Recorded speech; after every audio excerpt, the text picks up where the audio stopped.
በዛሬው ቪዲዮአችን የእግዚአብሔር ህልውና ለምን እንደማይሰማን በጸሎት ስፍራችን ድሮ የነበረ የእግዚአብሔር ህልውና ለምን እንደማይሰማን ከብዙ ሰዎች የተጠየቁ ጥያቄዎችን ደግሞ አንስተን እንወያያለን ማለት ነው። ዛሬ ማዕከሎቻችን እንግዶች አሉ፣ ከነሱ የሚመጡ ጥያቄዎችን እንሰማለን። ስለዚህ እያንዳንዱ ጥያቄዎች እናንተን ህይወት ስለሚመለከት እነዚህ ጥያቄዎች የእናንተም ጥያቄ እንደሚሆኑ አምናለሁ። ስለዚህ ይሄን ቪዲዮ እስከ መጨረሻው በመስማት በመጨረሻ ደግሞ የኔን የህይወት ኤክስፒሪየንስ እንድትሰሙ ደግሞ አበረታታችኋለሁ። እኔም ከራሴ ኤክስፒሪየንስ እኔ የእግዚአብሔር ህልውና ሲጠፋኝ ምን እንደማደርግ ጭምር ነው ማካፍላችሁ። ወደ ጥያቄው እናልፋለን። ብዙ ጊዜ ብዙ ወጣቶች የእግዚአብሔር ህልውና ከጸሎት ስፍራቸው ከህይወታቸው ሲጠፋ ወደ ውስጣቸው የሚፈጠረው ጥያቄ ኃጢአት ሰርቼ ነው የሚል ነው። አንተ ይህን እንዴት ታየዋለህ? እሺ፣ ብዙ ሰዎች ብዙ ጊዜ ይሄን ጥያቄ ሲጠይቁኝ ሌላም ጊዜ አስተውላለሁ። የኃጢአት ልምምድ ውስጥ የለውም ወይም ደግሞ ኃጢአት እየሰራው አይደለም። አሁን ባለሁበት ሁኔታ የጸሎት ህይወቴ በጣም ጥሩ ነው። ደግሞ ኃጢአት አላደረኩም፣ ግን ደግሞ በጣም የበደለኝነት ስሜት እንደሚሰማው አይነት ሰው እየሆንኩኝ የእግዚአብሔር ህልውና ይሄ ይሆን ያጠፋብኝ ወይ? ኃጢአት አልሰራውም፣ ፈልጋለሁ፣ ምንም አይነት ምክንያት የለም፣ ግን ደግሞ ኃጢአት የሰራው ያህል ይሰማኛል። ያ ይመስለኛል የእግዚአብሔር ህልውና ድሮ እንዳይሰማኝ። ድሮ በጣም ስጸልይ በ5 እና በ10 ደቂቃ ውስጥ የእግዚአብሔር ህልውና ይሰማኝ ነበር። ምን አድርጌ ነው? ኃጢአት ሰርቼ ነው ወይ ብለው ብዙ ሰዎች ይጠይቃሉ። አሁን ብዙ ጊዜ እውነት ለመናገር ኃጢአት ልምምድ ውስጥ ሰው ሲኖር የእግዚአብሔር ፕሬዘንስ ይቀንሳል። ሰው በኃጢአት ልምምድ ውስጥ የቀጠለ በመጣ ቁጥር እግዚአብሔር አታርጉ ያለውን ሰዎች በዛ ልምምድ ውስጥ ከሆኑ ይሄ ምንም አይነት እንትን የለውም። ሰዎችም ትክክለኛ የሆነ ግልጽ የሆነ ነገር ነው፣ ህልውና ላይሰማቸው ይችላል።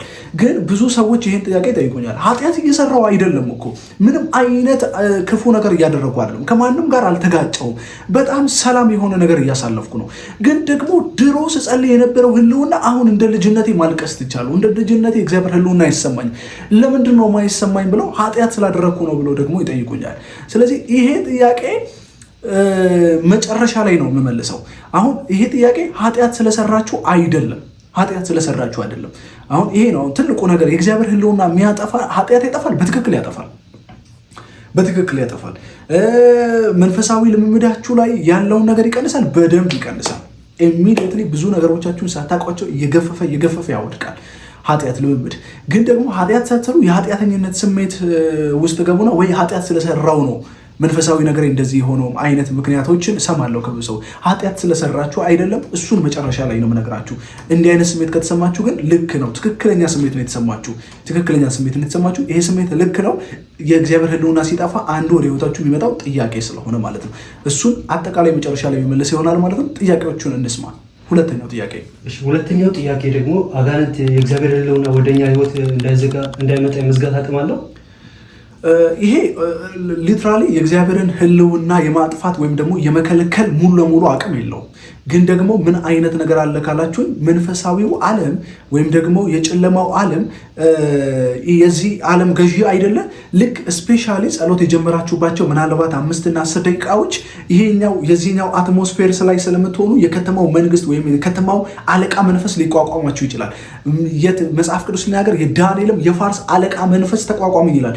ያን ከተማ የሚገዛው ባቢሎን የሚገዛ የነበረው ማን ነው ካላችሁ፣ የፋርስ ንጉስ ነበር። እና የዛ ንጉስ ስፒሪት አየሩ ላይ ተቋቁሞት ነበር። አየሩን የሚገዛው የፋርስ አለቃ መንግስት ስለሆነ ስፒሪቱ ያም ጭምር ነበርና ወደዛ ከተማ ወይም ደግሞ ያኛውን አየር ያኛውን አትሞስፌር ምንድነው የያዘው ካላችሁ፣ ያኛውን አትሞስፌር የያዘው የጨለማው ዓለም ወይም ዲመኒክ ዓለም ነው። ስለዚህ ዲመኒክ ዓለም ወዲያውኑ ኮኔክት እንዳታደርጉ ወይም ወዲያውኑ ወደ ፕሬዘንስ ውስጥ እንዳትገቡ ሊከለክላችሁ ይችላል። ስለዚህ አሁን ለምሳሌ የጸሎት ስፍራ ላይ ወይም ደግሞ ቸርች ሆናችሁ ስትጸልዩ ቶሎ እግዚአብሔር ህልውና ይሰማችኋል። አደ ሴም ታይም ደግሞ ጠንቋይ ቤት ሄዳችሁ ደግሞ ብትጸልዩ ጠንቋይ ቤት ቶሎ ላይ ይሰማችኋል። ቢኮዝ የጠንቋዩን ቤት አትሞስፌር የሞላው ዲመኒክ ዓለም ስለሆነ ማለት ነው። ያን ቦታ ለዲመኒክ ዓለም ስለተለየ ማለት ነው። ስለዚህ ጸሎት የሚጸለይበት ብዙ ቦታ ጸሎት የሚጸለይበት ቦታ አይታችኋል። ከቤታችሁ ቶሎ እንባችሁ ይመጣል፣ ቶሎ ወደ ጸሎታችሁ ይሰማል፣ ቶሎ ወደ መንፈሳዊው ዓለም ትገባላችሁ። ለምን ይመስላችኋል? ከሆኑ ህብረቶች ጋር ስትሆኑ ቶሎ ፕሬዘንስ ይሰማችኋል፣ ቶሎ ይከባችኋል። ቸርች የምትጸለዩበት ቦታ ስትሰበሰቡ ቶሎ ይከባችኋል። ቤታችሁ ስትሆኑ ትግል የሚሆንባችሁ፣ የጸሎት ስፍራችሁ ላይ ስትሆኑ ትግል የሚሆንባችሁ፣ ምናልባት የዛን አየር ስፒሪት ከባድ የሆነ ስፒሪት ያን ስፍራ ተቆጣጥሮትም ሊሆን ይችላል። ስለዚህ አጋንንቶች የእግዚአብሔር ህልውና ቶሎ እንዳይሰማን ምናልባት መጋረጃ ሊሆኑ ይችላሉ ብዬ አስባለሁ። ስለዚህ እነዚህ ነገሮች እንዴት አድርገን ነው የምናሸንፋቸው? መጨረሻ ካለኝ ኤክስፒሪየንስ አንጻር ደግሞ አወራቸዋለሁ። ሊትራሊ ግን የመዝጋት አቅም አላቸው። ህልውና እንዳይሰማን ቶሎ እንዳይከበር የማድረግ አቅም አላቸው ማለት ነው። ሶስተኛው ጥያቄ መጠየቅ ትችላላችሁ። እሺ፣ ሶስተኛው ጥያቄ ደግሞ የተለያዩ ሀሳብና ጭንቀት የእግዚአብሔር ህልውና በጸሎት ስፍራችን ቶሎ እንዳይሰማን የማድረግ አቅም አላቸው። ይሄ በትክክል የተለያዩ ጭንቀቶች ወይም ደግሞ የተለያዩ ሀሳቦች ውስጥ ሆነን ከመጣን ወይም ደግሞ ጥያቄዎችን ይዘን ከመጣን የእግዚአብሔር ህልውና ቶሎ እንዳይሰማን ወይም ደግሞ የእግዚአብሔር ፕሬዘንስ ቶሎ ወደ ህይወታችን እንዳይመጣ ይከለክላሉ። በትክክል ይከለክላሉ። እንዴት እንደሆነ ልንገራችሁ። ብዙ ጊዜ ለምንድነው ሰዎች ወደ እግዚአብሔር ህልውና የማይገቡት ብዬ ሳስብ አንድ ነገር አስባለሁ። ያ ማስበው ነገር ምንድነው? ብዙ ጊዜ አስተውላለሁ። ምንድነው ማስተውለው? ሰዎች ወደ ጸሎት ስፍራ ሲመጡ ጥያቄ ለመጠየቅ እንጂ አባታቸውን ለማውራት አይመጡም። እግዚአብሔር ናፍቆኛል፣ እግዚአብሔር ወድጄው ነው የመጣሁት ወይም ደግሞ ከእግዚአብሔር ጋር ህብረት ላደርግ ነው የመጣሁት አይደለም ብዙ ሰዎች የሚሉት። ምንድነው ብዙ ሰዎች የሚሉት ካላችሁኝ፣ ብዙ ሰዎች የሚሉት ጉዳይ ይሄን ነው። ጥያቄና ጭንቀታቸውን ይዘው ነው የመጡት። ወይም ጥያቄ ይዛችሁ ስትመጡ ያ የተጨነቃችሁበት ጉዳይ ወይም ደግሞ መጠየቅ የምትፈልጉት እንዲደረግላችሁ የምትፈልጉትን ነገር ወዲያውኑ ኢሚዲየትሊ ልክ ጸሎት እንደገባችሁ እሱን ማውራት የምትጀምሩ ከሆነ የዛ ሀሳብ ጭንቀት ሌላ ቦታ ይወስዳቸዋል። አይታችሁ ከሆነ አንዳንድ ጊዜ ጸሎት እንደጀመራችሁ እኮ ኢቭን ጸሎት እንደጀመራችሁ ብዙ ሀሳቦች ወደ ህይወቶቻችሁ ይመጣሉ እኮ። ያልተሰጣ ልብስ ተሰጣ፣ ያልዘነበ ደመና ሳይመጣ ደመና መጣ፣ ያልተጣደ ድስት ተጣደ ብላችሁ እንድታስቡ ያደርጋችኋል። ቶሎ የእግዚአብሔር ህልውና እንዳይሰማችሁ ሀሳብ የሚባለው ነገር ወይም ደግሞ ይሄ ማይንድ ሴታችሁ ላይ ሀሳብ ሰይጣን ይዘራል፣ ሀሳብ ያመጣል። ያን ጊዜ ወደዛ ሀሳብ መሄድ ስትጀምሩ ከመንፈሳዊው ዓለም ጋር ኮኔክሽናችሁ ቶሎ ለሙሉ እንዳይገናኝ ያደርጓል። ለዛ ስለሆነ ህልውና እንዳይሰማችሁ መጋረጃ ይሆንባችኋል ማለት ነው። ስለዚህ ሀሳቦች ወይም ደግሞ ጥያቄዎችን ልክ እንደገባችሁ ወደ ጸሎት አትጠይቁ። እነዚህ አይነት ነገሮች ህልውናን ፕሬዘንስን የመከልከል አቅም አላቸው። እግዚአብሔር ፕሬዘንሱን ስላላመጣ ሳይሆን እናንተ ወደ ፕሬዘንሱ እንዳትገቡ ልባችሁን፣ አይምሯችሁን፣ ሀሳባችሁን ለጥያቄው አሳልፋችሁ ተሰጥታችሁታል። ለምሳሌ ስለ ቢዝነስ እያሰበ ያለ ሰው ልክ እንደገባችሁ ቢዝነሳችሁ ወይኔ ስራ አጥቻለሁ፣ የስራ በሬ እንደዚህ ሆኖብኛል፣ አሁን እሺ ማን ነው ስራውን እንትን የሚልብኝ ስትሉ ልክ እንደዚህ ብላችሁ መጸለይ ስትጀምሩ ኢሚዲየትሊ ወደ ሆነ የስራ ጭንቀት ውስጥ ትገባላችሁ። ስለዚህ አሁን ታዲያ የቤት ኪራይ ማንም ይከፍልልኝ ወደሚባል ጭንቀት ውስጥ ይመጣል ማለት። ታዲያ የትምህርት ቤት ማንም ይከፍልልኝ እያለ ጭንቀታችሁ እየሰፋ ቁጭ ብላችሁ ጭራሽ ማንሰላሲያ ሜዲቴት ማድረጊያ ብቻ ቦታ ታደርጉታላችሁ የጸሎት ስፍራችሁን። ስለዚህ የመጀመሪያው ነገር ጭንቀትና ሀሳብ፣ ጥያቄዎች በደንብ የእግዚአብሔር ህልውና ይከለክላሉ ወይም ብሎክ ያደርጋሉ። ወደኛ የእግዚአብሔር ህልውና እንዳይመጣ የመከልከል ድንጋይ የመሆን ይሄ ከለላ ግንብ የመሆን አቅም አላቸው። ስለዚህ በተቻላችሁ አቅም ወደ እግዚአብሔር ስትመጡ ህልውና እንዲሰማችሁ የምትፈልጉ ከሆነ በጣም የምመክራችሁ ነገር እግዚአብሔርን ወዳችሁት ነው። ከእግዚአብሔር ጋር ህብረት ለማድረግ ፌሎሺፕ ለማድረግ ነው። እነዚህ ነገሮች ካደረጋችሁ እርግጠኛ ሆኜ ነው የምነግራችሁ በኃይል የእግዚአብሔር ህልውና እንዲሰማችሁ ያደርጋችኋል። ከጥያቄ ውጡ። ከኃጢአት ልምምድ ውጡ። ኃጢአት ልምምድ ውስጥ ካላችሁ ከዛ ነገር ውስጥ ካልወጣችሁ የእግዚአብሔር ህልውና ቶሎ ላይ ከባችሁ ቶሎ ላይ ይሰማችሁ ይችላል። አጋንንታዊ ዓለም ሲስተም እየተሰማችሁ እንደዚህ አይነት ነገር ከሆነ ደግሞ ዲክላሬሽን ጸሎት ጸልዩ። ተቃውሙ፣ የሆነን ነገር ተቃውሙት። ይኸውላችሁ አሁን ትልቁ ነገር እንድትረዱ የሚፈልገው ነገር ኃጢአት ላይሆን ይችላል፣ አጋንንት ላይሆን ይችላል፣ ጭንቀት ላይሆን ይችላል። የእግዚአብሔር ህልውና አይጠፋው። አሁን እነዚህ ጥያቄዎች ስለተጠየቁ ነው መመለስላችሁ እንጂ መጨረሻ ላይ ብዙ ጊዜ ኦልሞስት 50% የእግዚአብሔር ህልውና የጠፋብን እንዲመስለን የሚያደርገንን ምክንያት እነግራችኋለሁ። 50% የእግዚአብሔር ህልውና እንዳይሰማን የሚመስል ይሄ እንዳይሰማን የሆነበትን ምክንያት እነግራችኋለሁ። እነዚህ ነገሮች ሜቢ የመፈጠር አቅም አላቸው። ብዙ ሰዎች የሚያስቡትን ጥያቄ ነው የመለስኩት። ብዙ ጊዜ ግን ሰዎች በጸሎት በጣም እየተጉ በጸሎት በጣም እየነደዱ ከሆነ የእግዚአብሔር ህልውና እንደ ቀድሞ ካልተሰማቸው ሌላ አንድ ምክንያት አለ ማለት ነው። እሱን ምክንያት ነው ማወራችሁ። ስለዚህ እሱን ምክንያት መጨረሻ ከህይወት ልምድ አነሳለሁ ማለት ነው። ስለዚህ በመጨረሻው የምትጠይቁ ጥያቄ አለ። የመጨረሻ ጥያቄያችን የእግዚአብሔር ህልውና ቶሎ እንዲሰማን ምን ትመክረናለህ ከአንተ ላይፍ ኤክስፒሪየንስ? እሺ ከኔ የላይፍ ኤክስፒሪየንስ የምመክራችሁ ነገር ምንድነው ካላችሁ፣ የመጀመሪያው ነገር አንድ ጊዜ ጸሎት በጣም በምጸልይበት ታይም ነበረ። የእግዚአብሔር ህልውና ቶሎ ይሰማኝ ነበረ። በደንብ በቃ ጸልይ ነበረ። ኢሚዲየትሊ የእግዚአብሔር ህልውና መሰማት አቆመ። ኃጢአት ሰርቼ ነው፣ እግዚአብሔርን አሳዝኜ ነው፣ አጋንንት ነው ወይ ደግሞ ጭንቀቶቼ ናቸው የእግዚአብሔር ህልውና ያጠፉ ብዬ በጣም እጨነቅና በጣም አስብ ነበረ። እና በጣም ላይፌን ሳየው ኃጢአት እየሰራው አይደለም ሳይ የሆነ ኃይል አለ ውስጤ። በቃ አጋንንቶችን የሚመታ ኃይል አለ። ዴሊቨር እያደረኩ ነው፣ ሰዎችን ከአጋንንት ስራት ነፃ እንዲወጡ እያደረኩ ነው። የኃጢአት ልምምድ ውስጥ የለውም። ምንም አይነት ነገር ብፈልግ ኢቭን ከሰዎች ጋር ብዙ የተገናኘው ስላልሆነ ብዙ ነገሮቼ ፒውር የሆኑበት ሁኔታ ውስጥ ነው። እና ምንድነው እግዚአብሔር ህልውና ያጠፋው ብዬ በጣም እጨነቅ ነበር። ኦልሞስት ለአንድ ወር አካባቢ አይገባኝም ነበር። እና ብዙ ከጸለይኩ በኋላ ነው የሚሰማኝ። ድሮ በ5 እና በ10 ደቂቃ ውስጥ የጸሎት ህልውና ይሰማኝ ነበር። ኢሚዲየትሊ የጸሎት ህልውና እንዳይሰማኝ ሆነ። ለምንድነው የድሮ ጸሎት እንዳይሰማኝ የሆነው?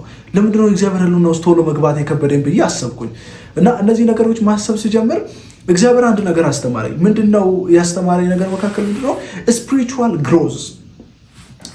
ግሮዝ ምን ማለት እንደሆነ ልንገራችሁ። አንድ ስፖርት የሚሰራ ሰው የመጀመሪያ ቀን 5 ኪሎ ለምን አያነሳም? የመጀመሪያው ቀን በጣም ፊል ያደርጋል። ፊሊንግ አለው። ጡንቻዎቹ ፊል ያደርጋሉ፣ እግሮቹ ፊል ያደርጋሉ። ቶሎ ነው የሚሰማችሁ። ለምን 30 ደቂቃ አሰቡ። ስትራፖ ይዛቸዋል። ይዟቸዋል ማለት ተለውጣቸዋል ማለት አይደለም። የመጀመሪያዎቹ ወራት የጸሎት መንፈሳዊ ልምምዶቻችን ቶሎ ነው በቃ ምንግለው፣ ቶሎ እናለቅሳለን፣ ቶሎ እንነካለን፣ ቶሎ መንፈሳዊ ዓለም ውስጥ እንገባለን። ምንም አይነት ትግል የለም። ስለዚህ ምንድነው ትንሽ መንፈሳዊ ነገር ስትቀጥሉ እግዚአብሔር ጨክኖባችሁ ነው አይደለም። ሰው ስፖርት እየሰራ ሲመጣ 5 ኪሎ ትቀልና አስትራፖ ማስያዝ ታቆማለች፣ ፊሊንግ ታቆማለች። ስለዚህ 5 ኪሎ ወደ 7 ኪሎ ማደግ ካልጀመረ 5 ኪሎ ስትሰሩ ምንም አይነት ስሜት እንዲሰማችሁ አይሆን። ስሜት አይሰማችሁ። ሪል እየሰራችሁ ሊሆን ይችላል። ቶሎ ለውጥ የማታምጡ ደግሞ ቶሎ ፊል አታደርጉትም። ግን ከ5 ኪሎ ወደ 7 ኪሎ ስትሄዱ ደግሞ ፊሊንጋችሁ ደግሞ እንደገና ይመለሳል ማለት ነው። የሆነ ፊልም የምታደርጉት የሆነ ነገር እየተሰማችሁ ይመጣል። ቶሎ እንዲሰማችሁ ያደርጋል። ግን ኪሎ ስትጨምሩ ነው። ብዙ ጊዜ ሰዎች የጸሎት ላይፋቸው ላይ ትልቁ ነገር ምንድነው ካላችሁ እንዲሰማችሁ የምትፈልገው ከሆነ 30 ደቂቃ የምትጸልዩ ከሆነ 30 ደቂቃ እየጸለያችሁ ህልውና ቶሎ የማይሰማችሁ ከሆነ 1 ሰዓት አድርጉት ጸሎታችሁ። ያኔ የእግዚአብሔር ህልውና እየከበባችሁ ትመጣላችሁ። ቢኮዝ መንፈሳዊ ጥንካሬ ስለመጣ ቶሎ አይሰማችሁም። ቶሎ ላትግሉ ትችላላችሁ። አንዴ ከጋላችሁ ግን እንደዛኛው ቶሎ አትቀሰቀሱ። በጣም ማቹር ትሆናላችሁ። ማቹሪቲ ህይወታችሁ ላይ ይመጣል። ያን ነገር ብዙ ማስቀጠል ትችላላችሁ። ብዙ እንድታስቀጥሉ ሲመጣ ክብደት እየጨመረ ነው የሚመጣው። የሰዓት ርዝማን እየጨመረ ይመጣል።